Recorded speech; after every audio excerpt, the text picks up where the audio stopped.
வாழைத்தண்டு பொரியல். வாழைத்தண்டு நல்லா நார் எல்லாம் எடுத்துட்டு பொடி பொடியாக அப்படி நறுக்கிட்டு கொஞ்சம் தண்ணி மோர் சேர்த்து வச்சு அதில் போட்டு நறுக்கி போட்டுக்கணும். அப்போ தான் அது கருக்காமல் இருக்கும். அப்புறம் தாளிக்கிறதுக்கு கொஞ்சம் கடுகு, உளுத்தம்பருப்பு, பெருங்காயம், கருவேப்பிலை, பச்சை மிளகாய் எடுத்துக்கிட்டு வானலியில் ஒரு 1/2 டீஸ்பூன் எண்ணெய் விட்டுட்டா போதும். கொஞ்சம் பயத்தம்பருப்பு கூட ஊற வச்சுக்கோங்க.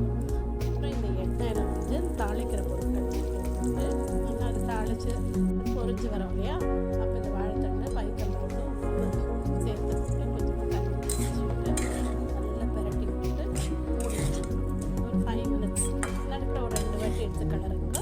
5 மினிட்ஸ் நல்லா மூடிட்டு நல்லா ஸ்லோ ஃப்ளேமில் குக் பண்ணால் நல்லா வாழைத்தண்டு குக் ஆகிடும். உப்பு மட்டும் பார்த்து போட்டுக்கோங்க, ஏன்னா வாழைத்தண்டில் கொஞ்சம் சால்ட் இருக்கும்.